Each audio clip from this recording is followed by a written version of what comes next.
Walaupun Nabi Muhammad sallallahu alaihi wasallam mengatakan la fadla li arabiyyin ala ajamiyyin wala li ahmara ala aswada wala li aswada ala ahmara illa bittaqwa, tetapi di dalam ilmu pengetahuan Islam sebagian tafsir mengatakan kita tetap harus menghormati lebih kepada man yata'allaqu bi Rasulillahi Muhammadin sallallahu alaihi wasallam, orang-orang yang memiliki keterikatan dengan baginda Nabi.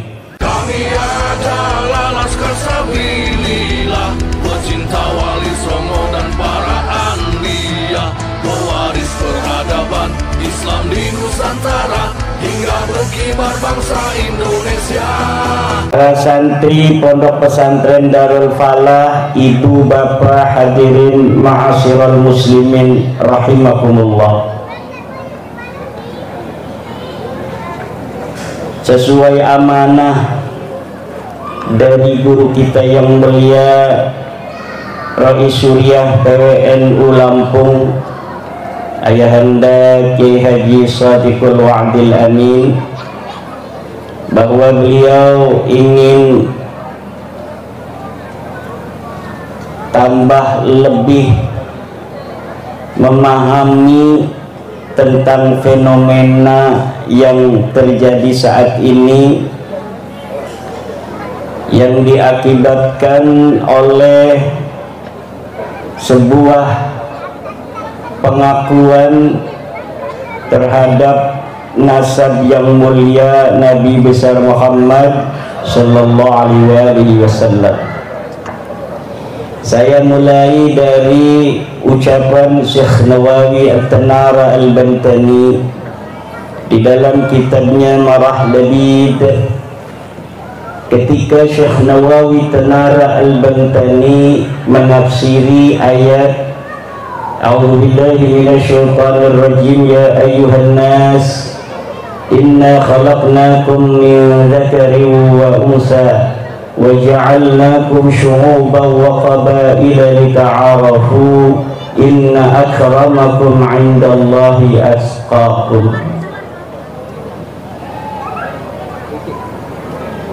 Ketika menafsiri ayat min dzakarin wa unsa, ayat ini lafaz min dzakarin wa unsa, Syekh Nawawi mengatakan ay min adama wa hawwa'a wa min abin wa ummin fal kullu fi dzalika sawa'un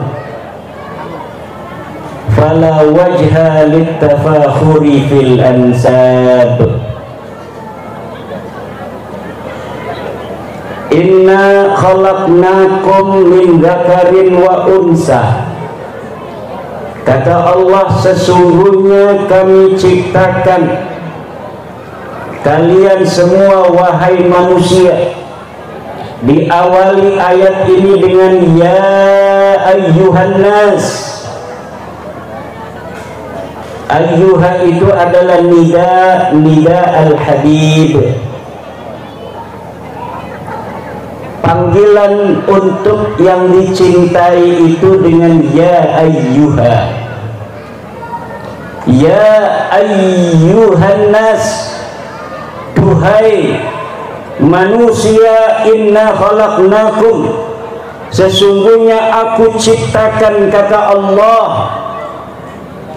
min dzakarin wa unsa, dari laki-laki dan perempuan,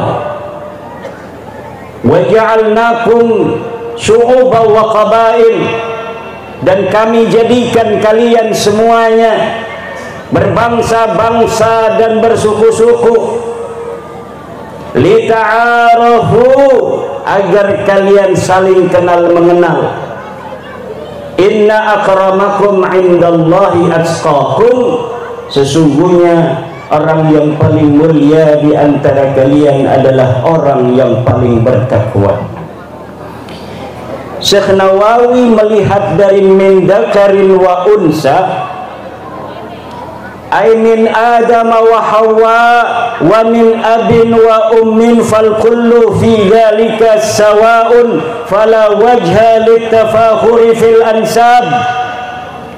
Kata Syekh Nawawi Tanara bahwa hai manusia, hai orang Lampung, hai orang Jawa, hai orang Sumatera, hai orang Kalimantan, hai orang Sulawesi, kalian semuanya min Adam wa Hawa, diciptakan dari Nabi Adam dan Ibu Hawa. Min abin wa ummin, semuanya lahir dari seorang ayah dan ibu.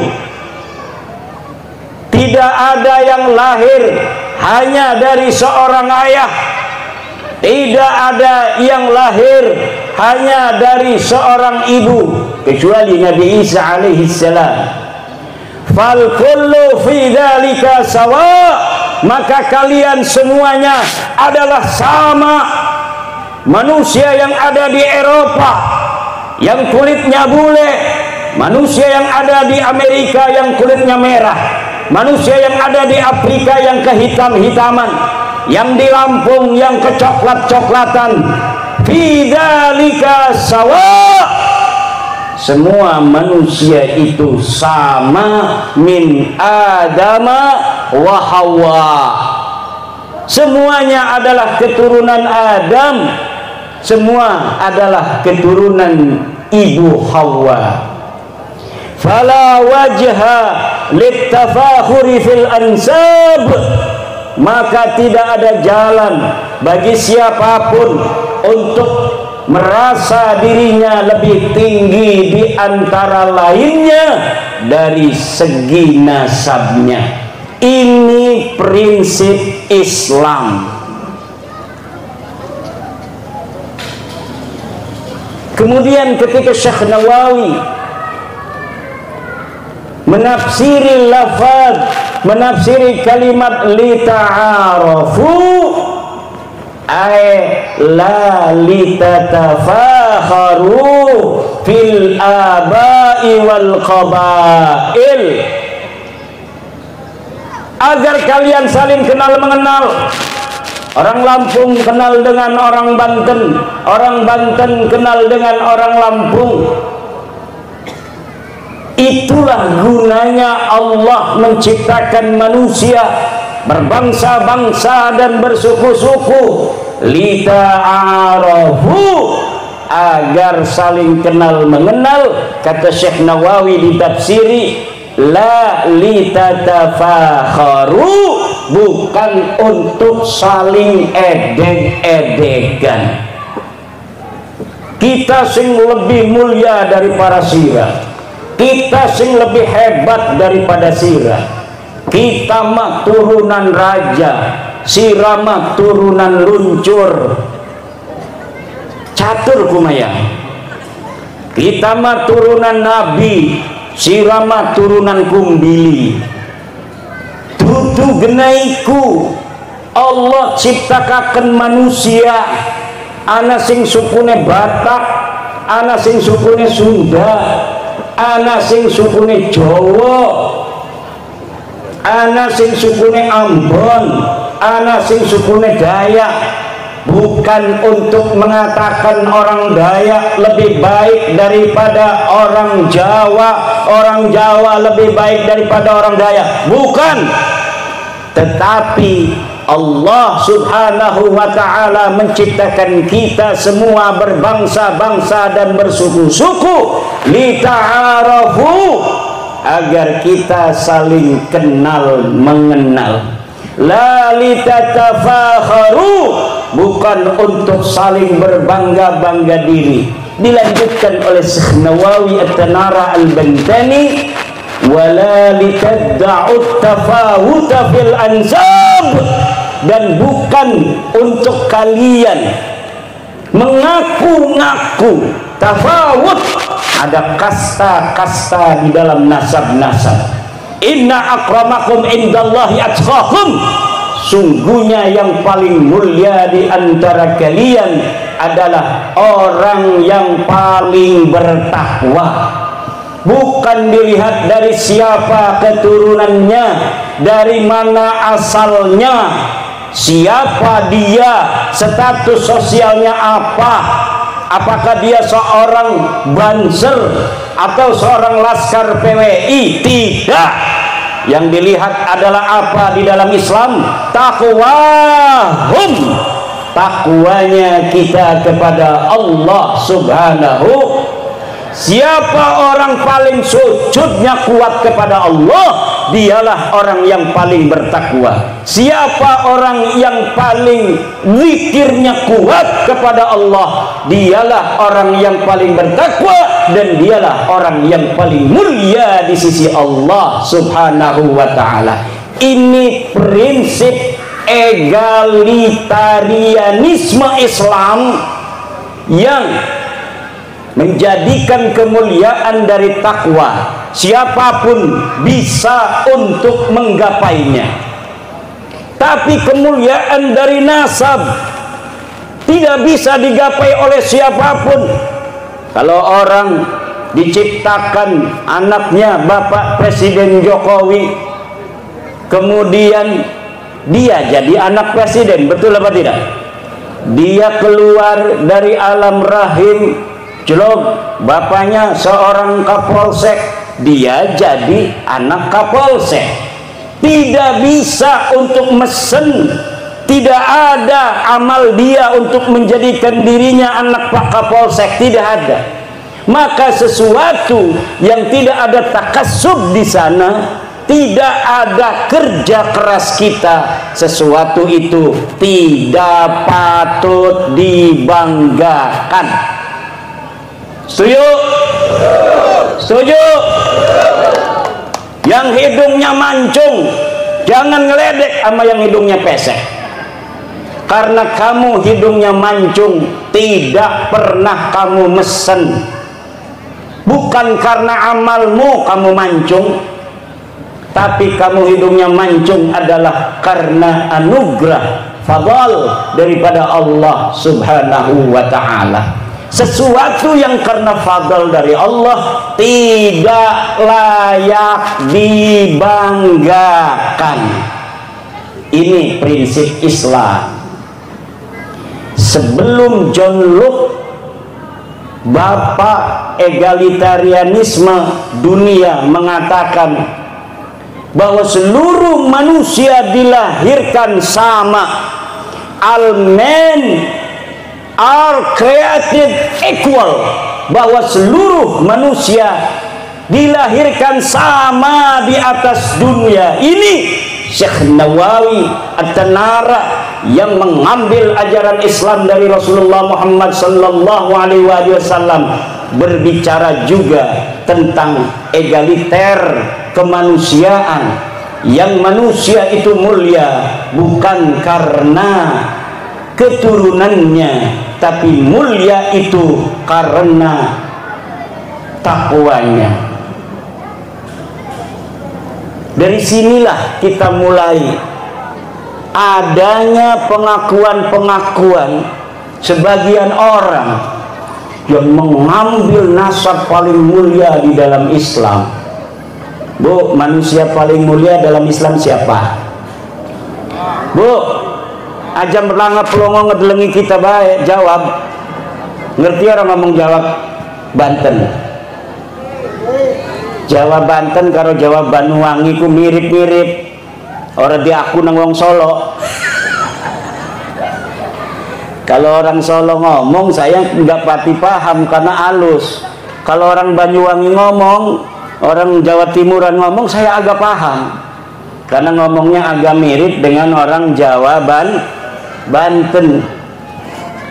Coba ada orang mengaku keturunan manusia paling mulia di dalam Islam.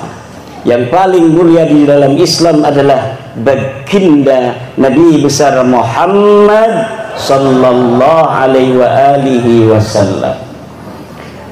Walaupun Nabi Muhammad sallallahu alaihi wasallam mengatakan la fadla li arabiyyin ala ajamiyyin wala li ahmara ala aswada wala li aswada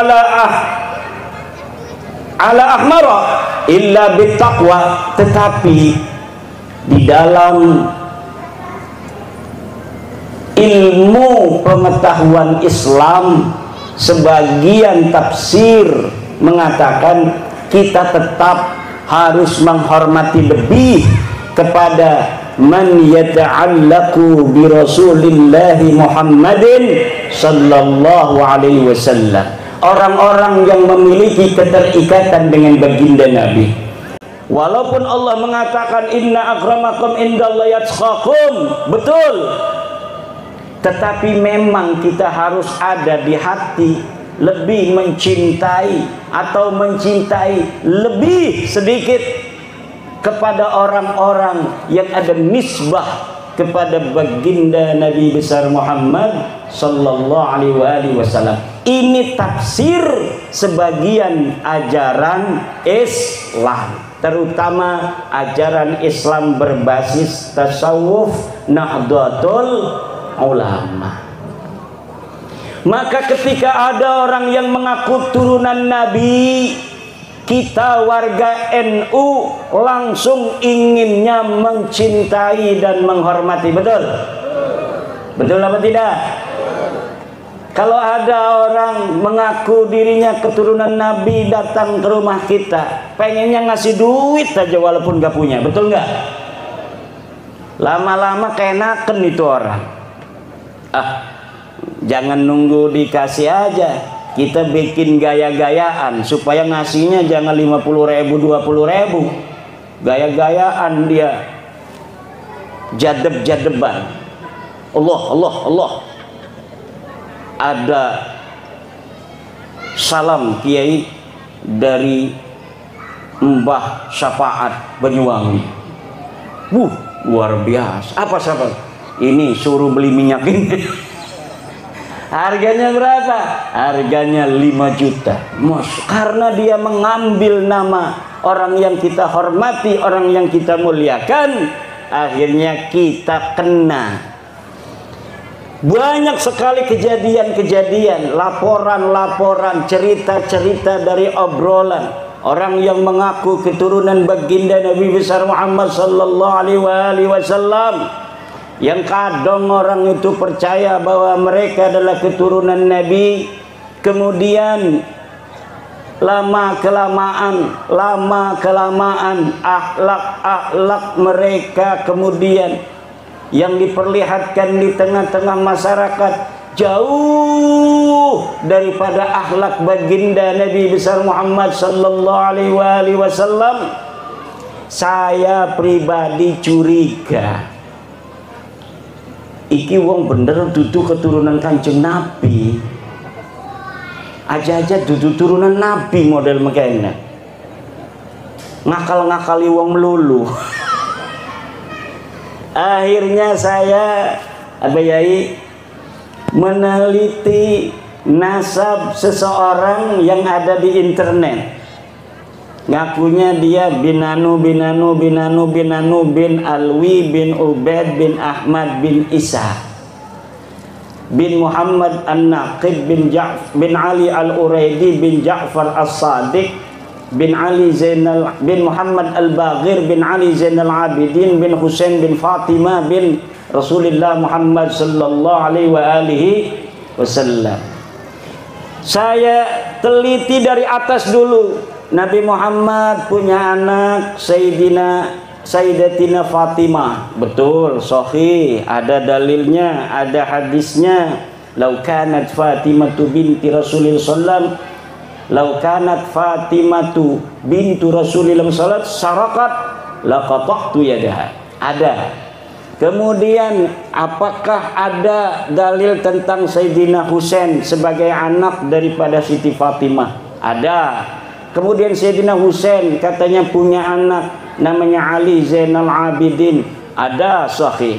Ali Zainal Abidin punya anak Muhammad Al-Baqir. Ada, hadis masih kuat pakai hadis. Kemudian Muhammad Al-Baqir mempunyai anak bernama Ja'far As-Sadiq. Ada. Ja'far As-Sadiq punya anak namanya Ali Al-Uraidi. Ada, masih di dalam riwayat hadis. Karena beliau-beliau ini adalah ruwatul hadis. Ali Al-Uraidi punya anak Muhammad An-Naqib. Ada. Muhammad An-Naqib punya anak namanya Isa. Ini sudah membutuhkan kitab nasab. Saya cari kitab nasab, ada. Sahih ini Ali Al-Uraidi mempunyai anak bernama Muhammad An-Naqib. Muhammad An-Naqib benarkah mempunyai anak namanya Isa? Saya cari kitabnya, ada. Isa punya anak namanya Ahmad. Saya cari kitabnya, ada. Yang sezaman. Ahmad punya anak Ubaid, ini putus. Tidak ada di dalam kitab-kitab nasab. Isa punya anak Ahmad, ada dicatat di kitab-kitab nasab. Sirri Silsilatil Alawiyah, dicatat di dalam kitab-kitab sejarah. Kemudian ketika Ahmad, apakah benar dia mempunyai anak bernama Ubaid? Tidak terkonfirmasi di dalam kitab-kitab. Ahmad bin Isa itu wafatnya 345 Hijriah. Ubaid itu wafatnya 383 Hijriah. Anaknya katanya Alwi wafatnya 400 Hijriah. Berarti sudah abad kelima.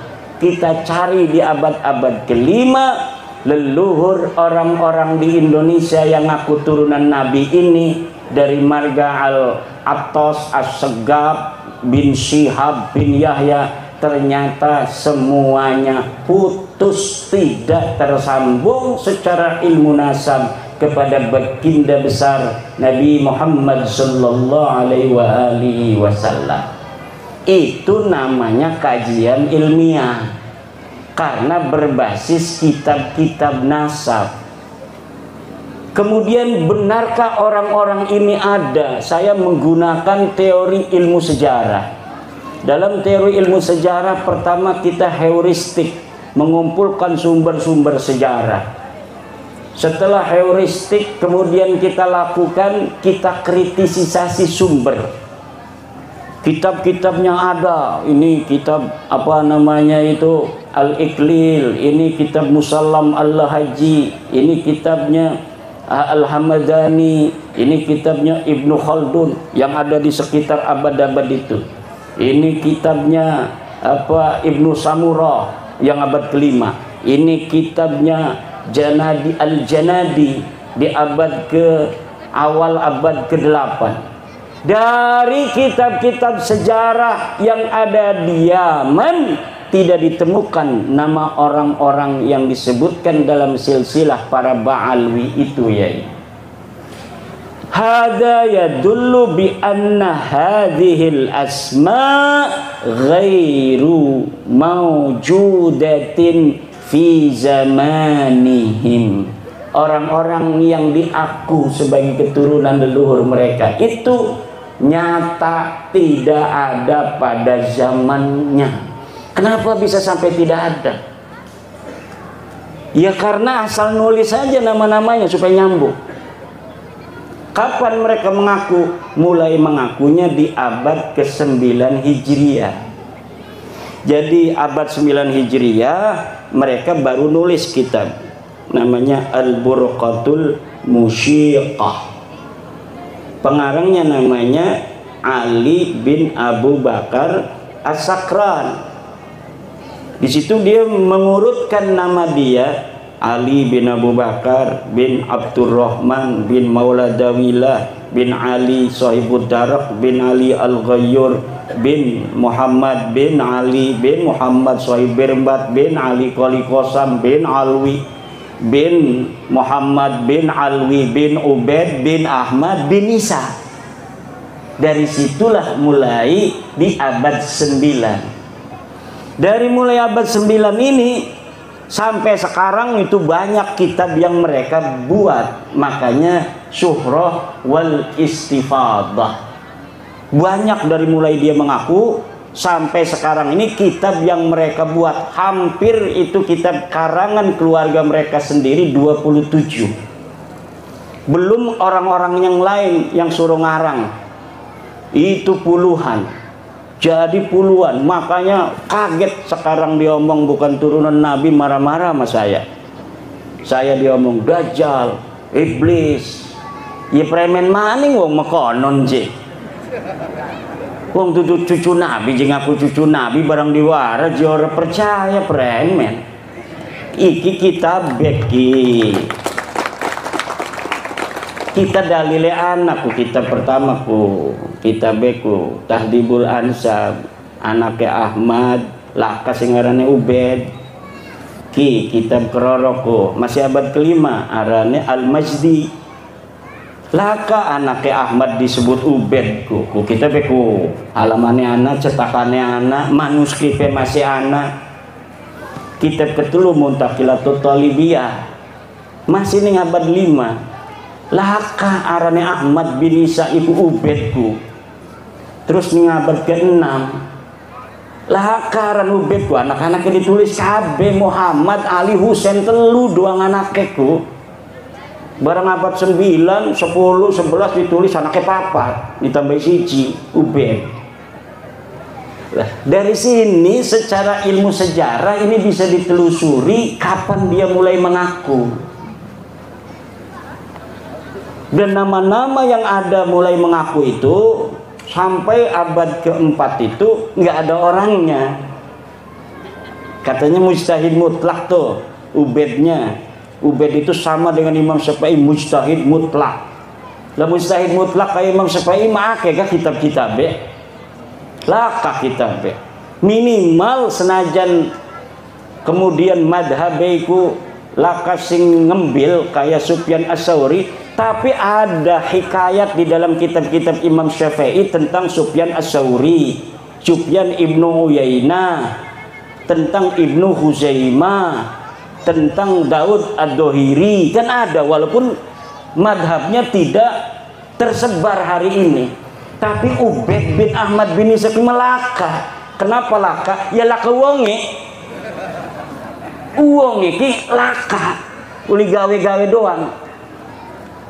Dua anak ngakune Alwi maning mujtahid mutlak, maning wis oras sing paling tinggi ku ulama ku mujtahid mutlak.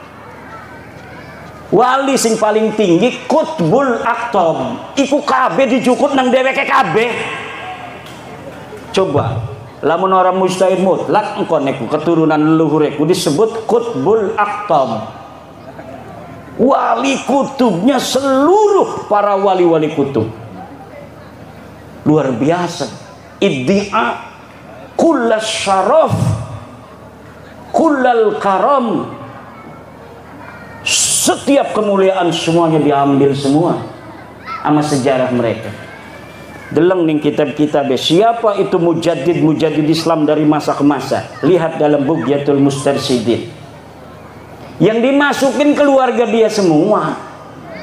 Wong Moro kebagian, wong Kresek, wong Banten, wong Lampung, wong Rumbia kebagian. Pokoknya yang mulia-mulia itu keluarga mereka saja. Pengakuan-pengakuan yang non-konfirmatif itu terkonfirmasi sekarang. Pengakuan non-konfirmatif masa lalu terkonfirmasi sekarang bahwa memang mereka suka mengaku. Yaitu NU didirikan, sejarahnya kan sudah dicatat itu tahun 84. Saya punya bukunya segini. Bahwa pendiri NU awal mulanya didirikan NU Mbah Khalil mimpi, kemudian memberikan tasbih dan tongkat. Yai As'ad Samsul Arifin suruh datang ke Mbah Yai Hasyim As'ari bawa tongkat dan tasbih. Mbah Yai As'adnya juga videonya masih ada sampai sekarang, ceritanya tuh. Beliau itu bercerita itu masih ada sampai sekarang. Jadi yang mendirikan itu adalah Mbah Hasyim Asy'ari dan kiai-kiai Surabaya, kiai Jawa Tengah, kiai Cirebon. Kemudian yang menginspirasi, mendorong secara ruhiyah spiritual adalah Mbah Khalil Bangkalan. Yang membawa pesannya adalah Yai As'ad Samsul Arifin. Itu sejarahnya. Sekarang berubah, bahwa Mbah Yai Hasyim Asy'ari bukan hanya menerima perintah dari Mbah Khalil, tapi juga mendapatkan restu dari Hasim bin Yahya. Wis gawe buku, bahkan di Diniyah DKI sudah bikin LKS untuk anak-anak. Jadi pendiri NU, ceritanya siapa-siapa, bagaimana kronologisnya, masuk itu Mbak Alwi di situ. Padahal dalam cerita sebenarnya tidak ada. Kemudian makam sing wong Lampung ora diurus gak. Bar setahun maning balik iku wis dadi bin Yahya. Dibikin merek tua tahun 1670. Nanti cerita bahwa yang menyebarkan agama Islam di Lampung, Sunan Gunung Jati, Syarif Hidayatullah, Sultan Hasanuddin, wali-wali lian, itu nggak ada lagi. Karena Sultan Hasanuddin 1590-an, itu 1400 misalnya ditulis itu. Nah, ini yang akan terjadi dengan sejarah kita di masa yang akan datang kalau hari ini kita tidak peduli sejarah. Karena itu nyata, dan yang bersangkutan tidak berani untuk berdiskusi. Ada makam Eyang KRT Sumodiningrat yang ada di Semarang, katanya namanya Hasan bin Toha bin Yahya. Itu nama KRT Sumodiningrat adalah pejuang Jogja 1811, wafat perang melawan Inggris. Makamnya ada di Jejeran Jogja, Pleren. Sekarang pindah ke Semarang. Ditantang untuk diskusi, kenapa ini kok sejarahnya sama tapi kuburannya beda? Nggak mau. Pokoknya tamblek be terus bae deh kena. Menawi be suwe-suwe mau wong ora kelingan. Berharap orang lelah dan melupakan. Ini yang akan terjadi. Termasuk masalah nasabiki. Wis nyata secara sejarah gagal. Ilmu nasab gagal. Tes DNA gagal. Tapi dia masih punya muhibbin. Tetepnya muhibbin cuma percaya ning deke bae, ning kita medajal ngakun. Ya cuma dalam dakwah itu kita harus sesuai ajaran kiai-kiai kita. Isbir ala ma yaqulun. Allahumma ighfir lahum fa innahum la ya'lamun. Tidak arogan. Coba lihat kiai-kiai kita, guru-guru kita. Ingat, coba di pesantren-pesantren marah gak cuma ning santri paling gak bareng ngeriung karuang desa memeneng be. Karena dia marah kepada santri, ngajinya salah supaya pinter doang. Ke orang kampung mah dia nggak pernah arogan. Ning pondok pesantren ning ngarepe ana wong nanggap film meneng bae. Saya punya guru di pondok, di sampingnya ada orang hajat nanggap film tuh zaman dulu layar tancap. Itu beliau ngaji biasa di tingkat, jadi dari tingkat itu kelihatan ke bawah tuh layar tancap tuh. Ngomong aja enggak, sama sekali enggak ngomong. Misalnya santri jangan nonton ya, haram ya, enggak. Seperti biasa tidak ada apa-apa. Dan orang kampungnya itu menghormati juga. Sebelum kiainya itu berhenti ngaji, belum dimulai yang namanya layar tancap itu. Itulah akhlak para kiai-kiai kita. Akhirnya orang-orang itu pun walaupun dia itu nanggap film, kalau mungkin kalau orang yang masih ilmunya itu belum ilmu batin, dia menganggap orang itu menghina kiai. Padahal bisa jadi ada alasan lain dia sehingga harus begitu. Bisa jadi nadar, misal kaul, atau permintaan calon besan dan lain sebagainya, atau permintaan panitia, kalau tidak ada layar tancap kami pemuda tidak mau bantuin hajat. Bisa jadi begitu kan.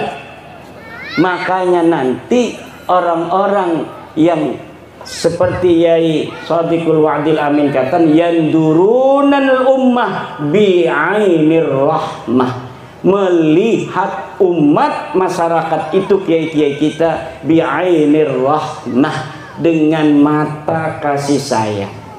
Semuanya dipandang dengan mata kasih sayang. Saya punya guru Abu Ya Dimyati. Kalau sama saya, sama santri itu yang lain datang, misalnya santri, tampangnya santri, sama Abu Ya orang di Esaki. Kalau yang datang kelihatan santri, di mana ya? Paling begitu. Habis salaman, guys. Tapi kalau yang datang orang kampung, saya punya teman tukang riba. Bukan riba ngituin duit, bukan.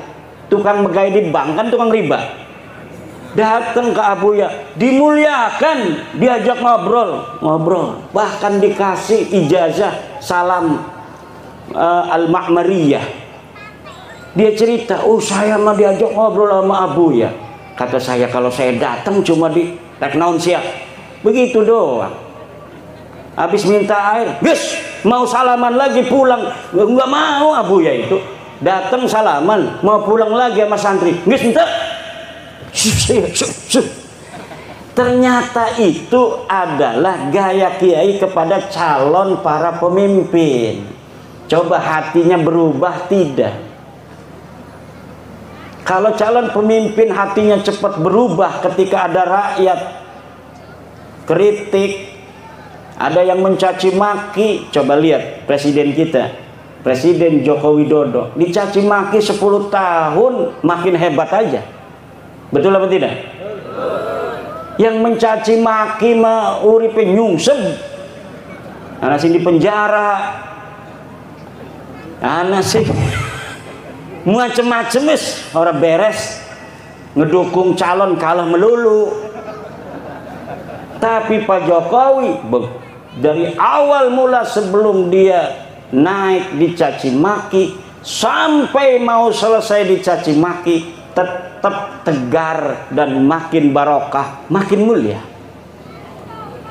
Kayaknya Pak Jokowi ini uli ilmu Kiai Nahdlatul Ulama. Makanya si Kiai Arab dimai tambang Nahdlatul Ulama. Alhamdulillah. Supaya aja asalana acara MWC proposal melulu ngagawa map ga. Betul. Yang kasihan Pak Camat sama Kapolsek. Kadang-kadang ansor nih yang suka ini mama banser nih. Bikin acara kemudian minta sama Pak Camat, Pak Lurah. Nah nanti mah mudah-mudahan kalau kita udah kaya raya punya tambang. Amin. Mudah-mudahan ngucur dari atas ke kita barokah. Kalau barokah untuk NU, itu barokah untuk separuh bangsa Indonesia. Kenapa? Karena warga NU itu di Indonesia setengah dari jumlah penduduk Indonesia. Berdasarkan survei Al-Pala Riset, dari seluruh umat Islam Indonesia 53-56% adalah kaum yang mengaku dirinya Nahdlatul Ulama. Alhamdulillah. Mudah-mudahan barokah sentosa, barokah sentosa Indonesia. Kalau NU kuat, insya Allah Indonesia kuat. Kenapa? Karena mayoritas umat Islam di Indonesia mengaku dirinya NU. Tapi karena namanya pemerintah harus adil, yang lain harus dikasih juga. Maka ini tambang nanti akan dikasih juga, bukan hanya NU. Muhammadiyah dikasih, Persis dikasih, Al-Khairiyah, Matlaul Anwar, Al-Wasliyah, Perti. Iku dimani kabeh barokah NU. Alhamdulillah. Ari liyane mah pada sugi-sugi sebenarnya mah ora dimai gora papa. Sing masyarakat mah NU doang. Pak Jokowi krunya ning NU tapi berkah gena kabeh. Alhamdulillah. Bu, Indonesia ini di bawah tanah yang diduduki ibu ini kekayaannya lebih hebat dibanding dengan ada yang di atas tanahnya. Lebih mahal. Di dalamnya ada minyak tanah, ada batu bara, ada uranium dan mineral-mineral lainnya. Masya Allah, Indonesia ini kaya raya. Emasnya banyak, peraknya banyak, besinya banyak, gasnya akeh. Ibu-ibu kan ilok masak nggogas ya. Gas itu sing jero bumi, Bu. Jero bumi Indonesia. Kita ngebangun musola, ngebangun masjid nggo semen, semennya dari bumi Indo. Di dalam tanahnya kaya, di atasnya kaya, lautnya kaya. Nggak bakal kita kekurangan makan, Bu, hidup di Indonesia. Betul? Iwak macem-macem, mana iwak betik, iwak lele, iwak boncel, sepat siem, macem-macem. Itu baru ada di darat, di sawah, di kolam. Yang di laut macam-macam ikan, ribuan macam, semuanya cukup untuk menghidupi orang-orang yang hidup di Indonesia ila yaumil qiyamah, insya. Maka ini Indonesia harus dijaga, Bu. Aja sampai Indonesia acak-acakan. Makanya ulama lamun lagi ana lagu Indonesia Raya iku ngerembeng bae, mata iki kerasa ingin menangis. Bangunlah jiwanya, bangunlah badannya untuk Indonesia Raya. Itu bangunlah jiwanya, itu mental. Mental kita, kalau mentalnya mental budak, walaupun badannya kuat, latihan tempur, tapi mentalnya masih mental budak, kita gampang dijajah oleh orang-orang asing. Betul apa tidak? Bangunlah jiwanya, bangunlah badannya untuk Indonesia Raya. Revolusi mental, dari mental budak, mental terjajah, mental inferior, menjadi mental para tuan, menjadi mental orang merdeka, menjadi mental superior. Leluhur-leluhur kita orang-orang hebat. Kenapa hari ini kita menjadi orang-orang yang mau hanya menjadi budak? Luhur kita para raja, luhur kita orang merdeka. Tapi kenapa hari ini kita banyak dari bangsa Indonesia yang masih mau diperbudak oleh orang lain, dibohongi dengan agama untuk merusak Indonesia? Masih ada orang-orang yang menjual agama untuk memecah belah Indonesia. Ada. Dibohong-bohongi negara Islam. Demi Allah, kita akan mendirikan negara Indonesia ini berdasarkan syariat agama Allah.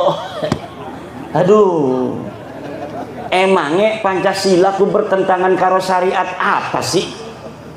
Mana sih Undang-Undang Dasar Negara Republik Indonesia, coba mukaddimahnya mana yang bertentangan dengan undang-undang Allah, bertentangan dengan Al-Quran, bertentangan hadis, fikih bertentangan, sing bertentangan, tunjukkan. Laka ibu-ibu aya gelem dibohongi. Bahkan di pembukaan Undang-Undang Dasar kita, atas berkat rahmat Allah Subhanahu, kemerdekaan Indonesia ini adalah atas berkat rahmatnya Allah. Itu yang ada di mukaddimah. Pancasila mana yang bertentangan dengan Al-Quran, tunjukkan. Ketuhanan yang Maha Esa, Qul huwallahu ahad. Kemanusiaan yang adil dan beradab, inna akramakum indallahi atqakum walaqad karramna bani Adam. Persatuan Indonesia, wala tatafarraqu ning Qur'ane. Kemudian kerakyatan yang dipimpin oleh hikmah kebijaksanaan dalam permusyawaratan perwakilan, wa syura bainahum wa amruhum syura bainahum. Apa yang bertentangan dengan Al-Quran? Keadilan sosial bagi seluruh rakyat Indonesia. Ayat-ayat tentang keadilan ratusan di dalam Al-Quran.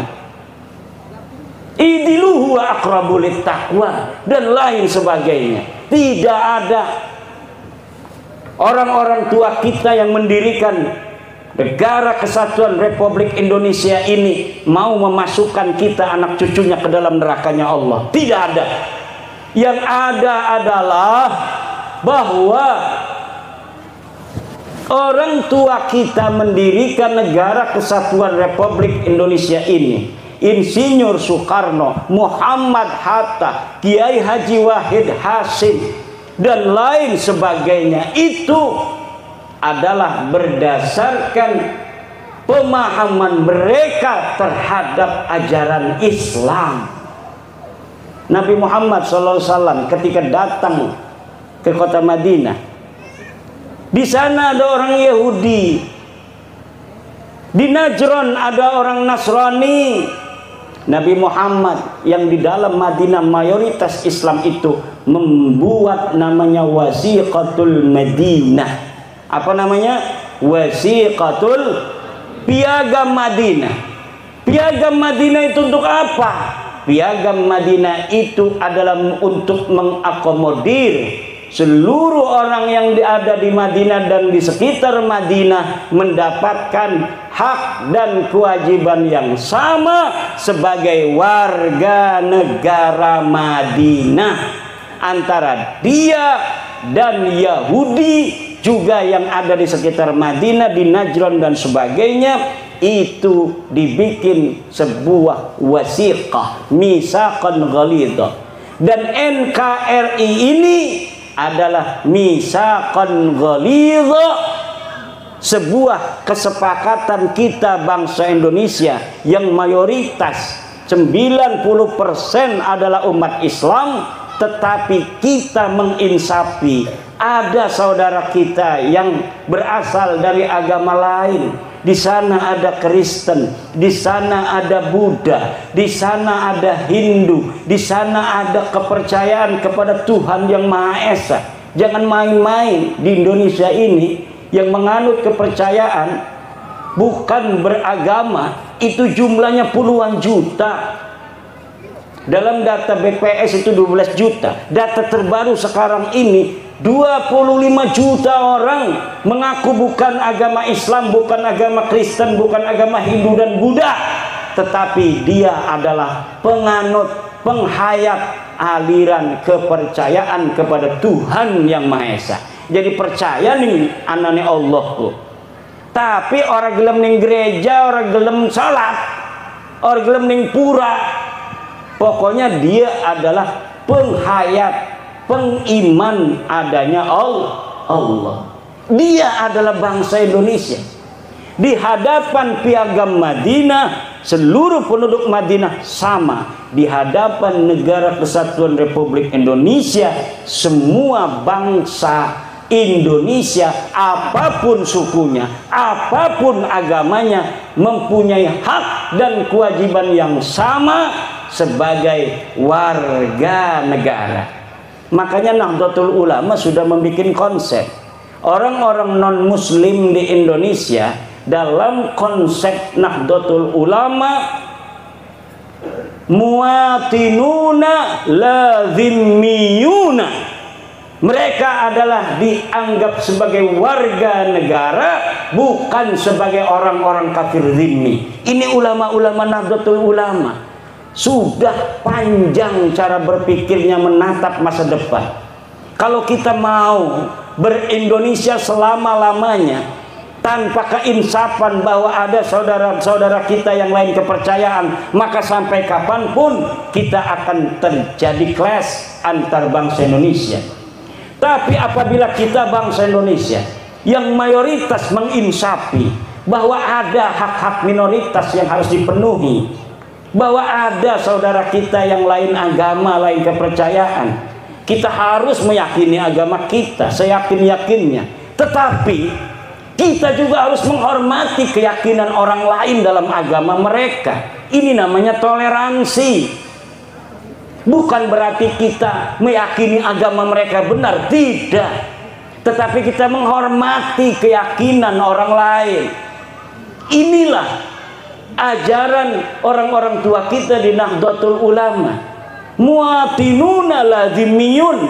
Orang Kristen bagi NU itu bukan kafir zimmi, tetapi mereka dianggap oleh NU sebagai muwatinun, warga negara.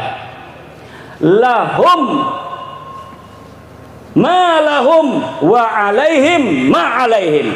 Mereka punya hak, mereka juga punya kewajiban. Dan sama semuanya umat Islam pun di Indonesia ini walaupun mayoritas punya hak dan punya kewajiban. Kita orang Jawa mayoritas, tapi kita haruslah menginsafi bahwa di Indonesia ini ada ratusan suku bangsa.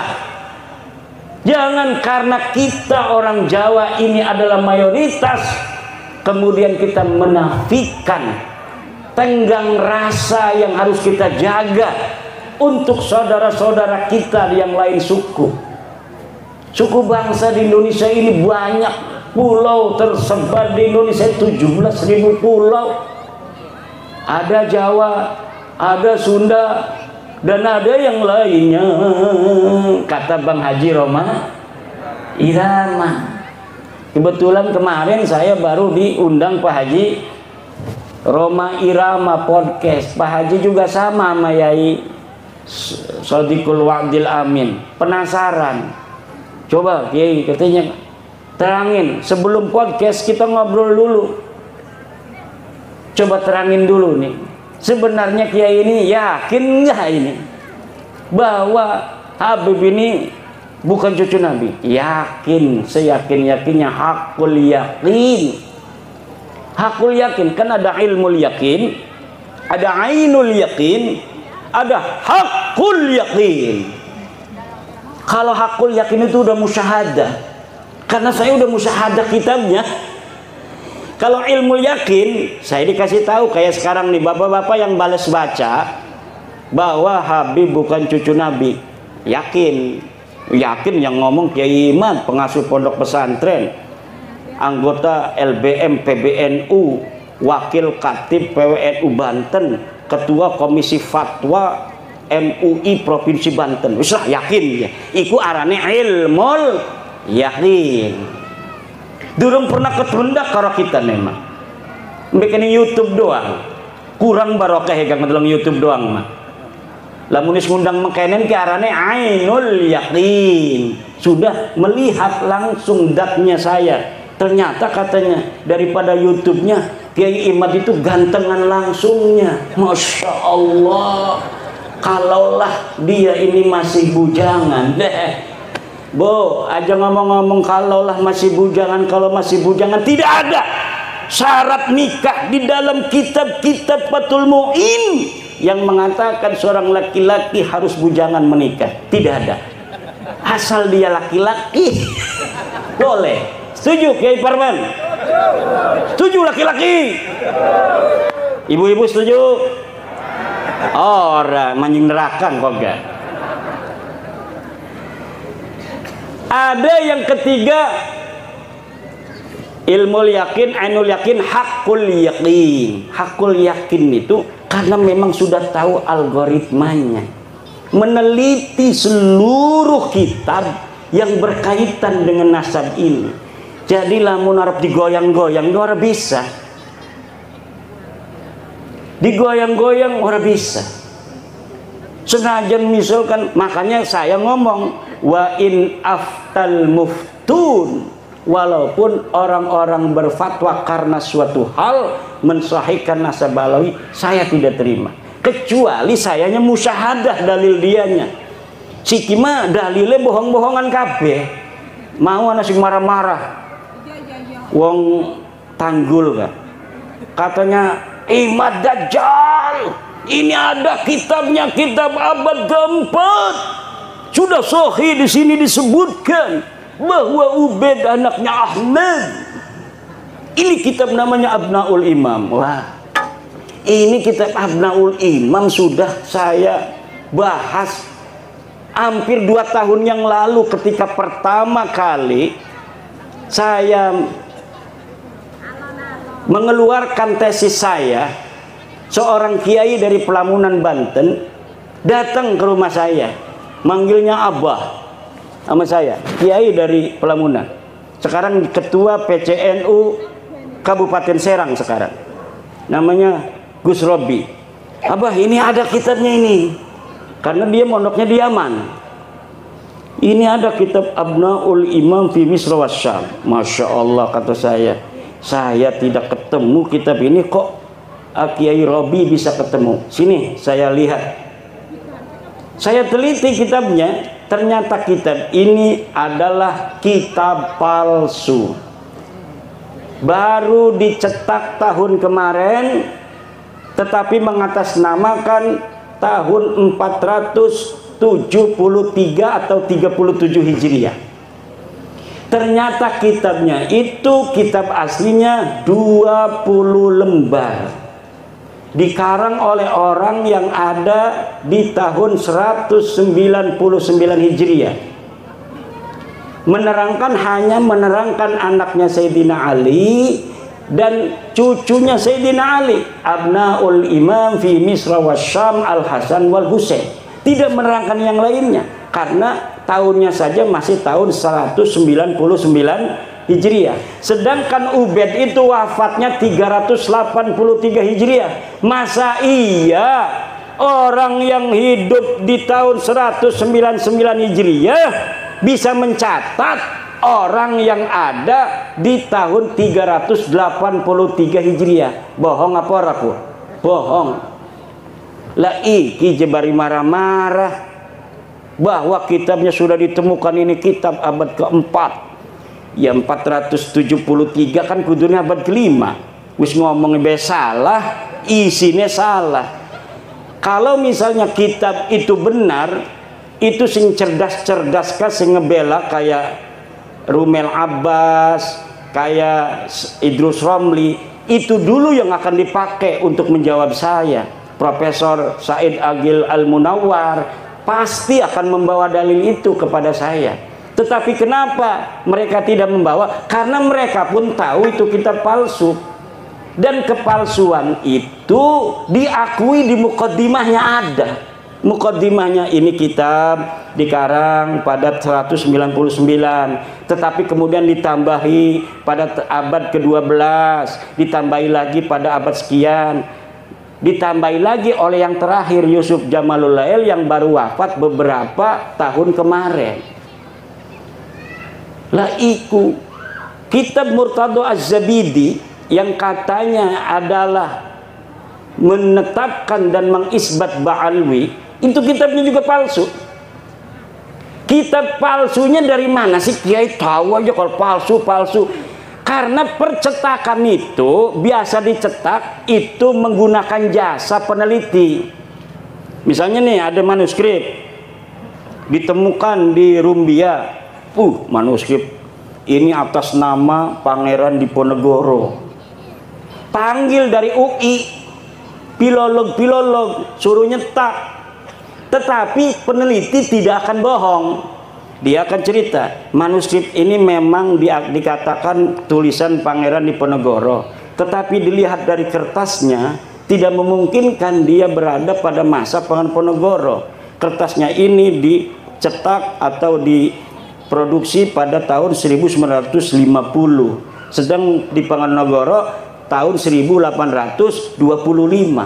Dari jenis tulisan yang ditulis pun tidak mencerminkan tulisan yang dipakai pada tahun 1825. Ini adalah tulisan abad ke-20. Itu tahu. Dan dia ngomong bahwa menulisnya ketika di Lampung. Pangeran Diponegoro katanya menulis kitab ini di Lampung. Sedangkan tidak ada pernah berita diketahui Pangeran Diponegoro pernah ke Lampung. Itu sebenarnya Pangeran Diponegoro siapa? Tapi karena misalnya Provinsi Lampung ini ketua PCNU-nya ingin dicetak aja sesuai dengan tulisannya itu karya Pangeran Diponegoro. Begitu yang terjadi dengan kitab Ar-Raudul Jali karangan Syekh Murtadha Az-Zabidi. Coba beli kitab Ar-Raudul Jali karangan Syekh Murtadha Az-Zabidi, cetakan Yaman Darul Fatah. Itu dari mukaddimahnya sudah jelas bahwa manuskrip ini tidak ditemukan sebelum keluar, dicatat, disalin oleh Hasan Muhammad Qasim. Ini orang abad 50 tahun yang lalu, dia baru meninggal 50 tahun yang lalu. Katanya dia menyalin dari tulisan seorang yang bernama Abdul Mu'ti Al-Wafai yang berada di Khazanah Al-Wafaiyah Mesir. Tetapi sekarang manuskrip yang ada di Wafaiyah Mesirnya sudah hilang. Premen dia bisa nyatet, barang kasih catat bisa hilang iku. Kenapa begitu? Itu bukti bahwa sebenarnya manuskrip itu tidak ada sama sekali. Karena beberapa klaim mereka punya manuskrip di dalam sebuah kitab yang namanya Uqudul Almas karya Alwi bin Thahir, setelah saya konfirmasi di kitabnya bohong. Misal bahwa Imam Ahmad bin Isa berhijrah dari Basrah ke Yaman, disebutkan oleh Imam Al-Ubaidili di dalam kitabnya. Saya buka kitabnya Imam Al-Ubaidili, tidak ada keterangan itu. Kemudian bahwa Ahmad bin Isa bergelarnya tidak pernah ada Al-Abah dan An-Nafat. Gelarnya menurut dia hanya Al-Muhajir. Ternyata tidak seperti itu. Kitab yang dia sebutkan tidak menyebutkan An-Nafat. Saya lihat ya yang bergelarnya An-Nafat, tukang minyak. Yang satu lagi bergelarnya Al-Abah. Al-Muhajir tidak pernah ada di kitab-kitab dari mulai hidupnya Ahmad bin Isa sampai dimunculkan pada 800 tahun kemudian nama Al-Muhajir sebagai alibi bahwa Ahmad bin Isa ini hijrah ke Yaman. Padahal yai Ahmad bin Isa ini ora pernah pindah ning Yaman. Laka sama sekali berita kepindahan Ahmad bin Isa ke Yaman. Dia terkonfirmasi kitab abad kelima Al-Ghaibah karangan At-Tusi adanya di kota Madinah Al-Munawwarah.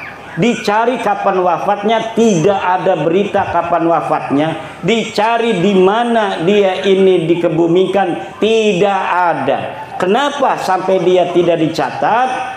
Mungkin dia mati muda, tidak terlalu banyak peran dalam kehidupan. Kalau orang yang banyak peran, ketua PCNU, ya kadang-kadang anak sing nulis di media online. Ketua PCNU menghadiri acara pelantikan PWI Kabupaten Lampung Tengah. Berarti dia historis, pernah ada di media online. Coba nama yang hadir, coba lihat di Google, ketik nama Kiai Haji Suparman Abdul Karim, langsung merebet anak. Dia historis, banyak yang memberitakan. Tapi kalau bapak-bapak kita yang tidak pernah ikut gabung-gabung di organisasi, dikir bening jero goa, gelati arane samsuri, lakan yang Google le. Wong dek yang tasawuf tidak pernah ada interaksi dengan masyarakat luas. Begitu pula lah keberadaan seseorang yang dikatakan dengan kesejarahan yang begitu luar biasa, pasti ada saja orang-orang sekitar dia yang menginformasikan tentang aktivitasnya waktu dia hidup. Tetapi nama-nama Ba'alwi ini sama sekali tidak ada. Faqih Muqaddam jere bisa mi'raj 70 balen sebengi. Dia ada di abad ke-6. Banyak kitab abad ke-6 di Hadramaut, di Yaman, yang memberitakan tentang ulama-ulama Hadramaut. Satu pun tidak ada yang memberitakan orang ulama di Tarim namanya Faqih Muqaddam. Laka pemaning karo keramat-keramatin. Makanya Abdul Qadir Jailani pun kalah pangkatnya oleh Faqih Al-Muqaddam. Kenapa namanya Al-Muqaddam? Karena dia orang yang paling tinggi derajatnya. Ternyata ketika dicari di dalam sejarah masa lalu, tidak ada. Sejarah itu yang perlu dokumen, bapak-bapak. Nggak usah marah-marah, wis dokumen deh. Dokumennya mana? Kalau tidak sejaman, yang primer, yang sekunder, yang kira-kira dia bisa mendeteksi orang yang ada pada abad sebelumnya. Kalau misalnya tidak ditemukan pada abad-abad yang mendekati, maka yang ditemukan yang paling dekat, senajan 100 tahun, ini yang akan dipakai. Nanti apabila ditemukan yang lebih tua, maka yang muda, yang bertentangan yang dengan yang lebih muda ini harus namanya tesisnya ini sudah ada antitesis, sudah tidak bisa dipakai lagi. Bengen surah istifadah Habibi Kabeh bin Syihab bin Smith bin Yahya As-Sagab turunan Nabi, tapi siki anatesis abad tua 4, 5, 6, 7, 8, 9 bahwa deket duduk putune Kanjeng Nabi. Ya kudu nerima tes DNA ini melenceng, turunan Nabi kudune J1, dekema tes DNA ini hasilnya G, haplogrupik. Turunan Nabi Muhammad, turunan Nabi Ibrahim, J1 haplogrupnya. Mereka 180 orang yang sudah tes DNA, kebanyakan G. Ini menunjukkan bahwa mereka bukan sebagai turunan Nabi, tapi juga bukan orang Arab. Kenapa sih kepunteng-punteng Kiai Imad kok ngomong ikut terus? Karena penting buat warga NU yang percaya kepada penghormatan kepada keluarga Nabi hanya warga NU. Lamun putu Nabi asli mah dimai duit gemumbu dibalikaken maning. Putu Nabi asli kependak, putu Nabi asli misalkan bapak-bapak kok. Bapak menghormati dekene lebih menghormati nanane. Itu ciri-ciri keturunan Nabi asli. Kalau kita menghormati dia, lebih menghormati kita. Kalau kita ngasih duit, dia lebih ngasih duit pada kita. Karena nggak mau kalah keturunan Nabi pada kebaikan. Kalau orang tawadu, maka kita akan kalau kita tawadu, dia akan lebih tawadu. Itu ciri keturunan Nabi asli. Lebih baik dia yang menanggung derita daripada rakyat yang menanggung derita. Itu ciri keturunan Nabi asli. Bukan yang mengorbankan orang lain untuk kepentingan dia. Bukan.